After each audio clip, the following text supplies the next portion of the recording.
سر اشرف علی رسول اللہ، چشتی رسول اللہ، سر یہ عبارتوں نے تو ہمیں کہیں کا بھی نہیں چھوڑا۔ اس عبارتوں کی وجہ سے سب سے بڑا نقصان یہ ہو رہا ہے کہ لکھنے والے تو لکھ کے چلے گئے اور لڑنے والے تا قیامت لڑتے رہیں گے۔ سر ایسے ہی ہوتا ہے، جب آپ کی بنیاد ٹھیک نہیں ہوتی ہے تو پھر آپ زندگی بھر لڑتے ہو ان چیزوں کے اوپر کہ جس کو فوراً رد کر دینا چاہیے اور ردی کی ٹکڑی میں ڈال دینا چاہیے۔ بنیاد ٹھیک کیسے نہیں ہوتی ہے کہ ہمارے یہاں پرابلم کیا ہے؟ دیکھیے گا، پرابلم یہ ہے کہ ہم لوگوں نے چونکہ فرقے بنائے ہیں نا، فرقوں کے بڑے ہیں، بڑے علماء ہیں، تو شعوری غیر شعوری طور پر وہ جو بڑے بڑے علماء ہیں، ہم نے لوگوں کے درمیان ایک معصومیت کا درجہ جیسے ثابت کر دیا ہوتا ہے۔ پھر کل کو کوئی آگے بتائے کہ یار ان کی فلاں کتاب میں یہ غلطی ہے، فلاں غلطی، ہم لوگ دفاع کے اوپر لگ جائیں گے۔ نہیں، غلطی نہیں ہے، وہ آپ غلط سمجھ رہے ہو، وہ آپ کا دماغ خراب ہے، وہ آپ کی سوچ غلط ہے، آپ اندھے ہو۔ اب لوگوں کے سامنے دو رخ آنے لگ جاتے ہیں۔ پھر جو اسٹڈی کرے گا، جس کو وہ غلطی پتہ چل رہی ہوتی ہے، وہ بدزن ہونا شروع ہو جائے گا، دو گروہ بن جاتے ہیں۔ اس کا سمپل سا علاج یہ ہے کہ لوگوں کے درمیان بنیاد ٹھیک کی جائے کہ بھائی کوئی بھی نبی کے بعد معصوم نہیں ہے، ہر ایک سے غلطی ہوگی، تحریر ہو، تقریر ہو، نظم ہو، نثر ہو، ہر جگہ آپ کو غلطیاں ملیں گی۔ اور جہاں کسی کی غلطی ملے آپ دفاعی پوزیشن پہ مت جائیں، اب آپ اقرار کریں کہ ہاں بھائی یہ چیز مسٹیک ہے، غلطی ہے۔ اب اگر کسی مصنف نے جان بوجھ کے غلطی کی ہے، اللہ تعالیٰ اس سے حساب لے، یا کوئی تحریف ہوئی ہے، کسی نے بعد میں شرارت کی ہے، کیونکہ تحریفات کا سلسلہ تو ایک بہت رہا ہے نا اس امت کے اندر بھی، تو بھائی وہ تحریف کرنے والا جانے، اللہ جانے، لیکن آپ فوراً ہاتھ اٹھائیں اپنا غلطی کو، آپ غلطی کو قبول کریں گے، پھر یہی ہوگا کہ کل کو لوگ تانے دے رہے ہوں گے۔ یہ مسئلہ اس لیے ہے۔ سب جتنی بھی آسمانی کتب اتری نازل اللہ تعالیٰ نے نازل فرمائی، انسانوں نے اس میں تعریف فرم کری، جی، اس میں تعریف کری، لیکن قرآن کا تو معجزہ اللہ تعالیٰ نے اس کو اپنی حفاظت میں لیا ہوا ہے۔ تو سر آسمانی کتب میں تعریف ہو گئی، تو سر آپ ہم لوگ اپنی کتابوں میں مطمئن کیوں بیٹھے ہوئے ہیں؟ جیسے مثال کے طور پر کوئی کتاب میں، جیسے آپ نے کہا اشرف علی رسول اللہ، چشتی رسول اللہ، یہ عبارتیں، سر بات یہ ہے کہ آپ کھڑے ہو کے، جیسے آپ نے بہت اچھی بات کی، آپ ڈینائی کر دیں کہ ہمارے سے لا تعلقی کا ہم اظہار کرتے ہیں، ہمارے سے لا تعلق نہیں ہے، یہ بات ہی غلط ہے۔ ابھی بیچ میں بھی مفتی صاحب نے منع کیا تھا کہ ان حواس میں پڑھنا قوم کو سمجھے فتنے میں ڈالنے کے برابر ہے، مترادف ہوگا بالکل۔ تو سر آپ کوئی ایسا لائے عمل پیش کریں نا سر، اس تاکہ آپ کی آواز۔ دیکھیے، سب سے پہلے تو تحریف کا جو آپ نے بات کی نا، ہمارے یہاں ماضی سے جو صدیاں گزری ہیں، تحریف کا عنصر اتنا زیادہ رہا ہے کتابوں کے اندر، آپ سوچ بھی نہیں سکتے۔ یہاں تک کہ جیسے امام جلال الدین سیوطی ہیں، وہ بڑے عالم دین گزرے ہیں، ان کی بہت سی کتابیں ایسی ہیں کہ آپ کو پڑھ کے حیرانی ہوتی ہے کہ اللہ تعالیٰ نے وسعت علمی بہت دی آپ کو، لیکن انہی کے نام سے بہت سی کتابیں ایسی ہیں کہ جس کے اندر فقط جھوٹ بھرا ہوا ہے۔ وجہ پتہ کیا تھی؟ آپ کثیر التصنیف تھے، بہت زیادہ کتابیں آپ نے لکھی ہوئی تھیں، تو بعد میں آنے والے لوگوں نے اس بہتی گنگا میں ہاتھ دھوئے اور کتابیں لکھیں، اور اس کے اوپر جو ہے نا نام ڈالا جلال الدین سیوطی کا، اور مارکیٹ میں بکنے لگ گئیں۔ کچھ تفسیر کی کتابیں ہیں اور کچھ اس طرح روایات کی ایسی کتابیں ہیں جو امام جلال الدین سیوطی کی لکھی ہوئی کتابیں نہیں، لیکن آج امام جلال الدین سیوطی جو ہے وہ بدنام ہے اپنی انہی کتابوں کی وجہ سے، اس لیے کہ بہت زیادہ اس کے اندر مسائل ہیں۔ یہ بہت عرصہ ایسا معاملہ رہا، خاص طور پر 6، 7، 8، 9، یہ جو صدیاں گزری ہیں، اس میں اگر آپ کو تاریخ پر گرفت حاصل ہے، پڑھ کے دیکھ لیجیے گا۔ اسی طرح جو تصوف کی کتب ہیں، آپ کو معلوم ہے تصوف کی کتب میں دنیا جان کا گند بھرا ہوا ہے، ایسا ہے کہ نہیں ہے؟ جی ایسے ہی۔ اس میں بھی تحریفات کا عنصر بہت زیادہ رہا تھا، یہاں تک کہ مصنفین زندہ تھے، اپنی زندگی کے اندر ہی ان کی کتابوں میں تحریفات ہونے لگ گئی تھی۔ جیسے عبد الوہاب شعرانی رحمۃ اللہ علیہ، بہت بڑے عالم دین گزرے ہیں، ان کی کتاب ہے ایک میزان۔ آپ کتاب دیکھیں، وہ کہتے ہیں نا دیگ کا چاول کا ایک دانہ کھا کے پتہ چل جاتا ہے بندہ کتنے پانی میں۔ آپ ان کی میزان کتاب کا مطالعہ کریں، حیران ہو جائیں گے، اتنی نفیس کتاب انہوں نے لکھی۔ اپنی ہی زندگی کے اندر ہوا یہ کہ انہوں نے بہت سی کتابیں، کچھ نسخے لکھے، اور اس کے بعد یہ کسی دوسرے ملک کا انہوں نے سفر بھی کیا تھا۔ جب واپس آئے ہیں تو ان کے جو نسخے تھے ان کے اندر اتنی زیادہ تحریفات تھیں کہ انہوں نے باقاعدہ ایک الگ رسالہ لکھ کے اس میں اعلان برات کیا تھا کہ میں اب یہ زندہ ہوں اور میری کتابوں کے ساتھ یہ اشر ہو گیا تو کل کو کیا ہوگا۔ اسی طرح شیخ ابن عربی جو گزرے ہیں، ان کی کتابوں میں جو کفریات مل رہے ہوتے ہیں، یہ بھی ذہن میں رکھیے گا، علماء بالکل واضح کر کے جا چکے ہیں کہ ان کی کتابوں میں بھی تحریفات ہوئی تھی، اور اس کی گواہیاں بھی کتابوں میں لکھی ہیں۔ آپ جواہر کی اگر مطالعہ کریں، اس کے اندر نسخے الگ الگ ذکر کیے گئے ہیں، مصر کا نسخہ کون سا، فلاں نسخہ کون سا، کس نسخے میں تحریفات ہیں، وہ عبارتیں دوسرے نسخوں میں ملتی نہیں ہیں، جو کفریہ عبارتیں۔ تحریف کا معاملہ رہا، یہاں تک کہ تحریف جو حدیث کی کتب ہیں اس کے اندر بھی آئی ہیں، بہت سی عبارتیں، بہت سے لفظ ایسے بھی داخل کر دیے گئے ہیں کہ جو ہماری حدیث کے بعد میں علماء نے ذکر کیا کہ بھائی یہ چیز تو ثابت نہیں تھی۔ بخاری کے اندر بھی ایسی عبارتیں ہیں کیونکہ وہ علماء ذکر کرتے ہیں جو صحیح نسخے تھے اس کے اندر تو یہ الفاظ نہیں تھے، بعد میں آئے۔ تو ان چیزوں کو سمجھنا چاہیے. اللہ تعالیٰ نے قرآن کی حفاظت کا ذمہ لیا ہے. قرآن کے علاوہ کوئی بھی کتاب ہے وہ قرآن کا درجہ نہیں لیتی. اس میں تحریفات ہو سکتی ہیں, مس پرنٹنگز ہو سکتی ہیں. پہلے ہاتھ سے لکھا جاتا تھا, اس میں غلطی ہو سکتی ہے. آج بھی پرنٹنگ کے ایشوز آ جاتے ہیں, کچھ بھی ہو سکتا ہے. تو کتابوں میں ایسا اطمینان نہیں ہوتا جیسا قرآن پاک پر اعتماد ہوتا ہے, اطمینان ہوتا ہے. یہ تو حقیقت ہے. سر ایک بڑی تکلیف دہ بات یہ ہوتی ہے کہ جتنی بھی کتب ہیں آپ نے بولا تحریفات تو شامل ہوتی ہیں. شیطان تو کہیں نہیں چھوڑتا نا. جب آسمانی کتبوں کو نہیں چھوڑا تو ہم اپنی کتبوں کو مطمئن ہیں. تو سب دکھ کی بات, افسوس یہ ہوتا ہے اس بات کا کہ قرآن جو ہے, قرآن ہم نے شاید, میں نے بھی اپنی زندگی میں, آپ ماشاءاللہ آپ سے ہم پڑھتے رہتے ہیں, لیکن میں نے قرآن کا بطور پورا مطالعہ نہیں کرا. ایک ایک آیت کو اس کو بطور دیکھا ہو غور و فکر کے ساتھ. بھلے میں تفسیر میں نہ پڑھوں لیکن قرآن کی آیت ایک غور و فکر, ایک درس تو دیتی ہے. میں اپنی لکھی ہوئی کتابیں یا خاص طور پہ مسلک کی لکھی ہوئی کتابوں کو فوکس کرتا ہوں, اور قرآن کریم کو پڑھنے کو میں ترجیح نہیں دیتا. تو اس کا شکوہ رسول اللہ صلی اللہ علیہ وسلم نے قرآن میں اللہ نہیں سنا کہ اے اللہ میری امت نے قرآن کو چھوڑو. یہ حقیقت ہے, آپ بالکل ٹھیک کہہ رہے ہیں. ایک ہے قرآن اور ایک ہے وہ کتابیں جو علماء کی لکھی ہوئی ہیں. دیکھو علماء کی جو کتابیں لکھی ہوئی ہیں ہم ان کو بطور اعلیٰ کے استعمال ضرور کر سکتے ہیں, لیکن آپ کا مرکز ہونا چاہیے قرآن پاک. بے شک. اگر آپ اس کا الٹ کر دیں گے کہ قرآن پاک کو آپ ایک آلے کے طور پر استعمال کریں اور جتنی بھی یہ کتب ہیں ان کو حقیقت سمجھ لیں گے, پھر مسائل پیدا ہونے لگ جاتے ہیں, پھر آپ قبول نہیں کریں گے. بھائی اس کی یوں مثال سمجھیے, ایک ہے قرآن اور ایک ہے تفسیر جو لکھی ہوئی کتابیں ہیں. آپ کے ذہن میں فوکس کیا ہونا چاہیے, تفسیر کی کتب یا قرآن؟ قرآن کریم. ہمارے یہاں اس میں بھی الٹ ہوتا ہے کہ قرآن پاک کا متن ہمارے یہاں فوکس کے اندر نہیں ہوتا, ہمارے یہاں ہوتا ہے تفاسیر. یہی وجہ ہے کہ یہ تفسیر پڑھنے والے کا دماغ الگ ہوتا ہے, دوسری تفسیر پڑھنے والے کا دماغ الگ ہوتا ہے. اس آیت کی شرح یہ الگ کر رہا ہوگا, وہ الگ کر رہا ہوگا, یہ اس کو کافر بول رہا ہوگا, وہ اس کو کافر بول رہا ہوگا, کیونکہ نتائج ہی الگ نکالتی. تفسیریں بھی اعلی کا کام کرتی ہیں. اس کے علاوہ آپ کو متن قرآن پاک پر مہارت ہونی چاہیے. تفسیر کا مطالعہ بھی اس لیے آپ ضرور کریں کہ آپ کو متن قرآن اچھے طریقے سے حل ہو. کوئی بھی ایک تفسیر, کوئی بھی ایک شرح کی کتاب, کوئی ایک فقہ کی کتاب دنیا میں ایسی نہیں کہ جس میں غلطیاں نہیں ہوں گی. میں اس کی مثال یہ دیتا ہوں کہ 1,00,000 کتابیں, ہر ایک کتاب میں ایک ایک غلطی نکال لو آپ, تو کتنی غلطیاں جو لوگوں میں پھیلی ہوئی ہیں, لاکھوں غلطیاں پھیلی ہوئی ہیں. دین اسلام چونکہ ٹائم بہت زیادہ ہو گیا نا, 1500 سال ہو گئے, اب اس میں ہزاروں لاکھوں کتابیں لکھی جا چکی ہیں. تفسیر کی لاکھوں کتابیں, حدیث کی لاکھوں کتابیں, فقہ پہ لاکھوں کتابیں. اب اتنا زیادہ آپ کے پاس مواد موجود ہے, اور ہر کتاب کے اندر چونکہ عصمت ثابت نہیں ہے, غلطیاں بھی ہیں.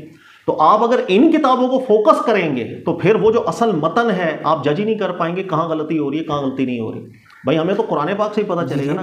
حدیث کا متن بھی پہلا ہی اصول جو محققین نے بنایا, خود محدثین نے بھی بنایا, کہ اگر کسی بھی روایت کا متن قرآن پاک سے کلیش کر رہا ہوگا تو متن حدیث میں ہم تعویل ضرور کریں گے, قرآن کو نہیں بدلیں گے. تو بنیادی اصول ہے. اب قرآن کے متن پہ مہارت ہوگی تو میں بتاؤں گا نا کہ حدیث کا متن ٹھیک ہے یا نہیں ہے. یہی وجہ ہے کہ ہمارے یہاں پر بہت سے حضرات روایت حدیث بیان کر رہے ہوں گے, اس کی سند پہ کلام بھی کر رہے ہوں گے, حدیث کو صحیح بھی کہہ رہے ہوں گے, لیکن اس حدیث کے مضمون میں یا متن میں کیا پرابلم آ رہی تھی قرآن کے خلاف جانے کی وجہ سے, کچھ لفظ ہیں جس پہ واجبی تعویل ہم نے کرنی تھی, ہمیں وہ نہیں سمجھ میں آ رہا. قرآن کے متن کو فوکس کریں گے تو بات سمجھ میں آئے گی. اس کے علاوہ کسی بھی چیز کو فوکس کریں گے, اس کو آپ نے سیکنڈری چیز سمجھ لیا, پھر مسائل حل نہیں ہوں گے, مسائل بڑھتے چلے جائیں گے. آپ نے بالکل ایک اچھی علت کی طرف اشارہ کیا ہے. اور یہی گلا ہوگا کہ انا قومی اتخذوا ھذا القرآن مہجورا, میری قوم نے قرآن چھوڑ دیا. تو قرآن چھوڑ دیا, تفسیر قرآن نہیں, شاید وہ پڑھتے ہوں گے, وہ شرح شروحات بھی پڑھتے ہوں گے, سب چیزیں پڑھتے ہوں, متن قرآن چھوڑ دی. سر زمانہ اس قدر قائل ہوا فیض جھوٹوں کا, جو سچ کہتا ہے اس کی ایک بھی مانی نہیں جاتی. یعنی جو موضوع اگر ہم سارا اپنا فوکس, سارے مسالک فوکس قرآن کریم کو رکھیں اور لوگوں کو قرآن کی طرف لے کر آئیں, تو سر یہ آپ کی دعوت اچھی ہوگی کہ سب بھلے اگر کسی کو بولیں یار صرف قرآن کی بات کرو تو وہ سمجھتے یہ منکر حدیث ہو گئے. ہم مقصد یہ نہیں ہوتا, اگر کوئی کہے کہ یار قرآن کی طرف آؤ, اس کا مقصد یہ نہیں وہ منکر حدیث ہے, بلکہ حدیثوں کو بھی اس پہ لے کر آؤ قرآن کی طرف, اس سے منطبق کرو. دیکھو بنیادی چیز ہے ہمارے, مجھے تعجب ہوتا ہے یہاں پر درس نظامی پاکستان میں 70-80% فقہ حنفی کی درس نظامی ہو رہی ہے نا پاکستان میں. اچھا, فقہ حنفی پڑھنے والا شخص چاہے وہ بریلوی مسلک سے مدارس میں پڑھ رہا ہو یا دیوبندی, آپ غور کریں کہ اس میں اصول شاشی جب پڑھتے ہیں تو پہلا اصول ہی یہ پڑھایا جاتا ہے لفظ خاص کے زمرے میں کہ کوئی بھی خبر واحد روایت جب قرآن پاک کے متعارض ہوتی ہے تو ہم قرآن پر عمل کریں گے, خبر واحد کو ترک کر دیں گے, اس کا ایسا معنی اور ایسی تعویل کریں گے کہ وہ قرآن کی مطابقت میں جائے. یہ پہلا اصول ہے جو پڑھایا جاتا ہے.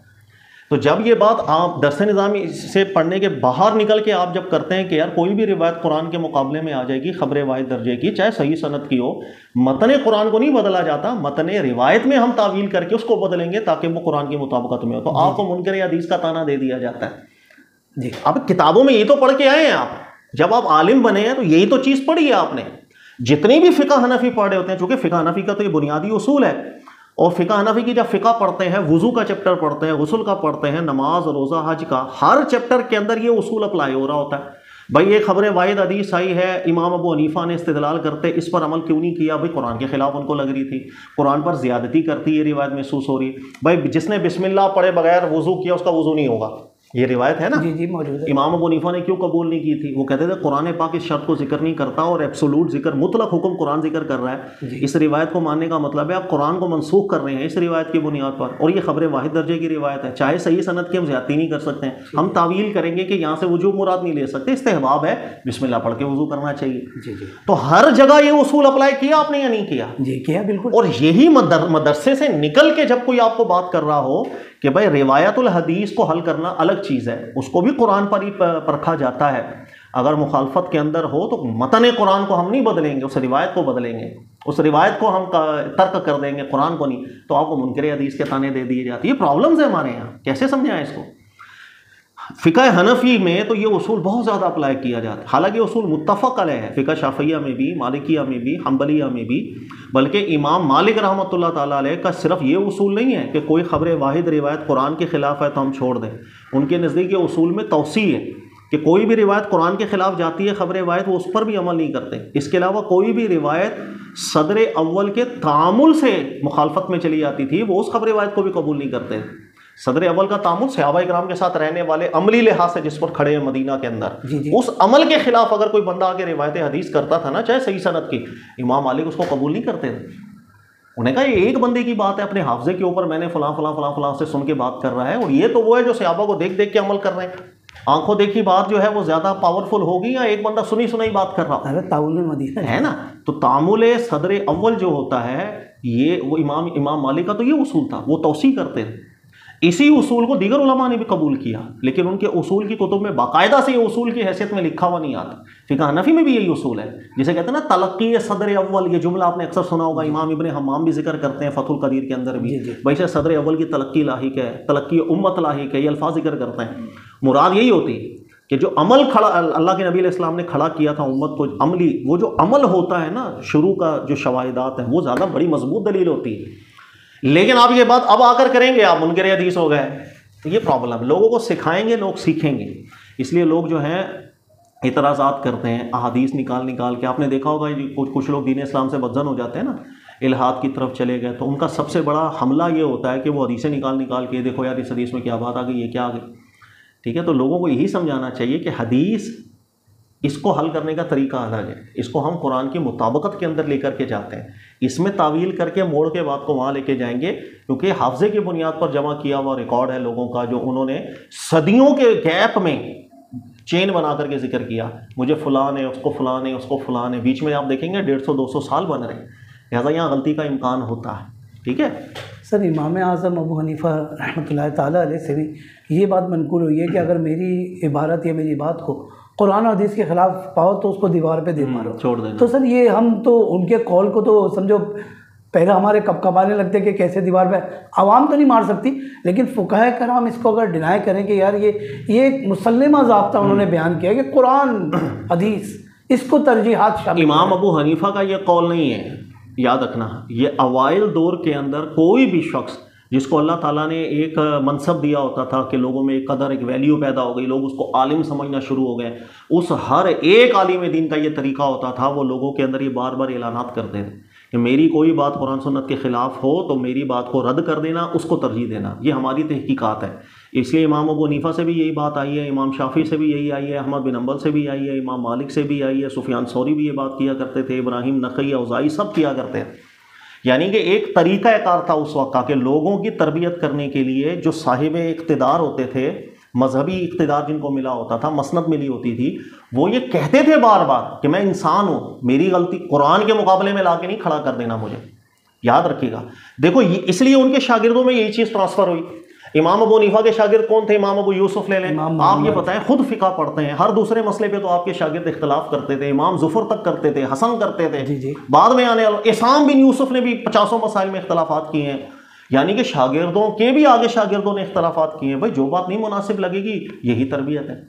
اس لیے آپ دیکھیں امام غالباً محمد تھے یا امام ابو یوسف، مجھے بھی نام ذہن میں نہیں آ رہا، ایک دفعہ مدینہ آئے اور مدینہ میں امام مالک سے ملاقات ہوئی. یہ آپ نے ایک رسالہ بھی لکھا تھا اس موضوع کے اوپر. امام مالک سے فیس ٹو فیس بیٹھ کے جب ملاقات ہوئی اور بات چیت ہوئی مالکی علماء کرام سے، تو اس وقت بہت سے مسائل ایسے تھے، اسی نشست کے اندر وہ اپنے استاد کے مسائل سے رجوع کر گئے تھے، امام ابو حنیفہ کے استدلالات سے رجوع کر گئے. انہوں نے کہا یہ دلیل ہمارے ذہن میں نہیں تھی جو آپ نے ابھی بات کی، اور یہی مضبوط بات ہے. تو کہنے کا مقصد کہ اس وقت کا ایک پیٹرن بڑا نفیس تھا. اب آہستہ آہستہ کیا ہوا، اس کے بعد ہم نے جا کر کے الگ الگ فقہ واجب کر دی. ایک فقہ کی تقلید واجب ہے، یہ فتوے آنا شروع ہو گئے. اچھا جب یہ فتوے آنا شروع ہوئے، اور یہ وہ لوگ بیان کر رہے تھے جسے ہم کہتے ہیں نا شعلہ بیان لوگ، جو بھی قابل عالم تھا اس نے کبھی بھی یہ ذکر نہیں کیا کہ ایک مذہب کی تقلید واجب ہے، حنفی کی تقلید واجب ہے، شافعی کی تقلید واجب. حالانکہ جملے سننے کو مل رہے ہیں. آپ فقہ حنفی کی جتنی بھی معتبر کتابیں اٹھا کے پڑھ لیں، ہر ایک نے بدعت قرار دی ہے. علامہ شامی تک کو اٹھا کے پڑھ لیں، غالباً 4-5 جگہوں کے اوپر لکھ کے گئے العام لا مذہب، عوام کے لیے کوئی مذہب نہیں ہوتا کہ وہ ایک فقہ کو فالو کرتا چلا جائے. صاحب فتح القدیر کو پڑھ لیں، انہوں نے بدعت لکھا ہے جب اللہ نے لازم نہیں رکھا، اس کے رسول صلی اللہ علیہ وسلم نے لازم نہیں رکھا. آپ کی اور میری کیا جرأت ہے کہ ہم لوگوں میں یہ بیان کریں کہ ایک مذہب کی تقلید واجب ہے، رسول کی اتباع واجب ہے، بس اس کے علاوہ کس کی اتباع آپ واجب قرار دے رہے ہیں؟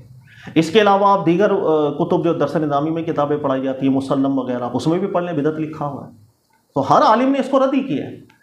شرارت پسند لوگ ایسے تھے جنہوں نے تصوف کی راہ میں بولا ایک ہی پیر ہونا چاہیے، یک در گیر محکم گیر. اسی نے فقہ کی راہ میں بھی یہ ڈائلاگ استعمال کیے، ایک فقہ ہوتی ہے جی یک در گیر محکم گیر.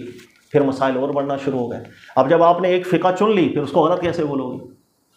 لیکن شروع سے علماء کے پیٹرنز دیکھیں گے تو وہ تو اختلاف کرتے تھے. محمد بن از حنفی، فقہ حنفی کا اتنا بڑا نام ہے، آپ ان کی کتاب پڑھ لیں، مشکلات الہدایہ نام سے جو ہے، بہترین، ہر دوسرے مسئلے پہ تو اختلاف کر کے گئے فقہ حنفی سے. امام طحاوی نے کتنے مقامات پر اختلافات کیے ہیں.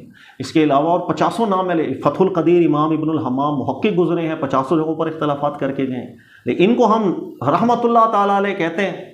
لیکن آج اگر کوئی اختلاف کرتا ہے یا آج اگر کوئی یہ بات کرتا ہے اس کو ہم بد مذہب کہہ دیتے ہیں. تو یہ ہے مسائل ہیں، یہ پرابلم ہے. کیا کیا جائے اس کا؟ سر آپ سے ایک لطیف بڑی واقعہ سنا تھا میں نے جب آپ کلاس میں تھے، کہ امام شافعی رحمۃ اللہ تعالیٰ علیہ، وہ بغل کے جو بال ہوتے ہیں وہ نتف کرانا سنت ہے. ایک دفعہ نائی کی دکان پہ آپ جو ان بالوں کو ترشوا رہے تھے، بغل کے بال صاف کروا رہے تھے، تو ایک شخص نے دیکھ لیا، تو ہر جمعے کھڑے ہو کے بولتے تھے کہ شافعی بڈھا ہو گیا ہے، امام نتف کرانا رسول اللہ کی سنت ہے. سر یہ بار بار ہر جمعے جو چیز اللہ کے نبی علیہ السلام سے ثابت ہوتی تھی نا، میں نے آپ کو کہا نا، اس وقت کے علماء کا، سلف کا ایک پیٹرن بڑا زبردست تھا لوگوں کو سمجھانے کے لیے کہ عالم کو اس درجے میں رکھنا، عالم کو نبی نہ بنا دینا. اب وہ خود بیمار تھے، کمزور بہت زیادہ تھے، نتف ہو نہیں رہا تھا، اس وجہ سے آپ مجبوراً جو ہے نا وہاں حلق کروا رہے تھے. لیکن جب آپ نے دیکھا، لوگوں نے دیکھ لیا، اور کل کو لوگ یہ نہ بولے ایک عالم کو کرتے دیکھا تو یہ سنت ہے نبی علیہ السلام کی، اعلان کیا آپ نے کھڑے ہو کے ممبر پہ کہ یہاں نتف سنت ہے، حلق سنت نہیں. میں نے عذر میں یہ کام کیا تھا، ایک ڈر ہوتا تھا. میں آپ کو 1-2 مثالیں اور دیتا ہوں. آج ہماری ہر فقہ کی کتاب کے اندر لکھا ہوا ہے کہ وہ ایک کنواں ہوتا ہے نا، جب دا ہو جائے تو ناپاک نہیں ہوتا، 10x10 کا حوض ناپاک نہیں ہوتا. آپ کو پتہ ہے یہی بات امام ابو حنیفہ رحمۃ اللہ علیہ کے دور کے اندر ایسا ہوئی تھی کہ ایک حوض تھا، وہاں پر امام محمد تھے یا غالباً امام ابو حنیفہ تھے. امام ابن حمام نے اس واقعے کو ذکر کیا ہے، آپ پڑھ لیجیے گا. تو وہاں انہوں نے دیکھا ایک حوض کو، اور آپ نے کچھ وہاں پر آزمائش کی، تو کہا کہ مجھے جاری پانی کے حکم میں لگ رہا ہے، اتنا طویل ہے. لوگوں نے از خود اس کی پیمائش کی، اور پیمائش کرنے کے بعد لوگوں نے دیکھا تو وہ 12x12 کا حوض تھا. تو لوگوں نے اپنی طرف سے یہ بات منسوخ کر دی کہ امام ابو حنیفہ ان کے شاگردوں کی تحقیق کے نزدیک 12x12 کا جو حوض ہوتا ہے یہ ہوتا ہے جاری پانی کے حکم میں. جس وقت یہ پیمائش پھیلی تو غالباً امام محمد تھے اگر میں غلطی نہ کر رہا ہوں. اس کے بعد زندگی میں ہر جمعے میں جب ممبر پر کھڑے ہوتے درس دینے کے لیے، لوگوں کے اندر یہ اعلان کرتے، رسول اللہ صلی اللہ علیہ وسلم نے 12x12 یا 10x10 کی پیمائش کی پابندیاں نہیں لگائیں. امام ابو حنیفہ یا امام محمد میں کیا جرأت ہے کہ وہ کبھی پابندی لگائیں؟ کتنی پیاری بات. جو پابندی رسول اللہ صلی اللہ علیہ وسلم نے نہیں لگائی، ہم کیسے لگائیں؟ یہ تھی اکابرین کا مزاج. لیکن متاخرین کتابوں میں دیکھیں گے آپ، دادردائی برابر پورا کا پورا. اسی طریقے سے عمل قلیل اور عمل کثیر جو نماز کے اندر ہوتا ہے، عمل قلیل کی اجازت دی اللہ کے نبی علیہ السلام نے، کثیر عمل کرنے کی ممانعت دی، ورنہ نماز ہی بگڑ جائے۔ اب عمل قلیل کو اللہ کے نبی علیہ السلام نے مقید نہیں کیا کہ کتنا عمل ہوتا ہے، جی اس میں کئی اقوال آ گئے۔ کئیوں نے کہا یار ایک جگہ 3 جگہ خارج کر دو تو کثیر عمل ہے، کسی نے کہا 2 ہاتھوں سے کر دو کثیر ہے، یہ الگ الگ اقوال آنا شروع ہو گئے۔ امام ابو حنیفہ رحمۃ اللہ علیہ سے جب یہ بات پوچھی گئی کہ عمل قلیل کی لمٹ بیان کریں، امام ابو حنیفہ نے فرمایا تیرے اور میرے رسول نے صلی اللہ علیہ وسلم جب اس کی کوئی لمٹ بیان نہیں کی، ابو حنیفہ کی کیا جرت ہے کہ وہ اس میں لمٹ بیان کرتا پھرے۔ انہوں نے کہا جس کو عمل قلیل سمجھا جائے گا، نمازی عمل قلیل جان کے کرے گا، وہ قلیل ہے، خلاص۔ کتنی پیاری بات کی تھی وہاں۔ لیکن اب متاخرین کتابوں کے اندر آپ دیکھیں لمٹس ہی آئی ہوئی ہیں، اور لمٹس ہے 3 دفعہ ایک مجلس میں کیا تو نماز گئی، 2 ہاتھوں سے کیا تو نماز گئی۔ امام ابو حنیفہ کے تو یہ استدلالات نہیں تھے۔ کہنے کا مقصد وہ پیٹرن بہت الگ تھا، اس چیز سے سمجھاتے تھے۔ امام ابو ایک مجلس تھی، یہ بھی امام ابن حمام صاحب نے واقعہ ذکر کیا ہے، حیران کرنے والا ہے کہ ایک مجلس کے اندر امام ابو حنیفہ درس دے رہے، اس کے اندر آپ نے کوئی مسئلہ بیان کیا شہر کے اندر سواری پر نفل نماز پڑھنے کا۔ انہوں نے کہا میرے پاس کوئی ایسی دلیل نہیں ہے، آؤٹ آف سٹی آپ ہوں، سواری کے اوپر ہوں تو آپ نفل نماز بیٹھے بیٹھے پڑھ لیں، لیکن شہر کے اندر امام ابو حنیفہ نے کہا میرے پاس کوئی دلیل نہیں ہے کہ میں بولوں یہ سنت ہے، مشروع ہے یا نہیں۔ اسی مجلس کے اندر آپ کے کچھ شاگرد بیٹھے تھے تو انہوں نے کچھ دلائل ذکر کیے جس سے ثابت ہو رہا تھا کہ شہر کے اندر بھی نوافل سواری پر بیٹھ کے پڑھ سکتے ہیں۔ جی جی ان کے دلائل سن کے امام ابو حنیفہ نے وہ سر جھکا لیا، وہ کافی دیر خاموش رہے۔ تو امام ابو یوسف جو آپ کے ساتھ ہوا کرتے تھے، انہوں نے لوگوں میں اعلان کیا کہ اس مسئلے سے امام ابو حنیفہ نے رجوع کر لیا ہے، ذہن میں رکھنا۔ تو لوگوں نے کہا کہ انہوں نے اپنی زبان سے تو نہیں کہا۔ امام ابو یوسف نے کہا کہ ان کا طریقہ کار یہ ہے کہ جب انہیں اپنے مسئلے سے رجوع کرنا ہوتا ہے نا تو یہ کچھ دیر کے لیے بالکل سر جھکا کے ساکت ہو جاتے ہیں، سر جھکا لیتے ہیں کچھ دیر کے لیے۔ اب یہ سر اٹھائیں گے تو بتا دیں گے کہ اس مسئلے میں رجوع، یعنی ایک الگ پیٹرن تھا ان علماء کا، بہت الگ مزاج تھا۔ اسی طرح انہوں نے آگے تبلیغ کی، اسی طرح لوگوں کا ذہن بنا، ایک اچھے ماحول سے آگے ابتدا۔ لیکن جیسے جیسے وقت گزرتا چلا گیا، ہم نے اپنے پیروں پہ کلاڑیاں مارنا شروع کر دی، اور آج اس نوبت پہ پہنچ گئے ہیں کہ فقہ کے بھی فرقے الگ ہیں اور مسلکی فرقے بھی الگ ہیں، ہر ایک نے اپنا دین بنا لیا، دوسرا دین اس کو الگ ہی دین لگتا ہے۔ یہ بدقسمتی ہمارے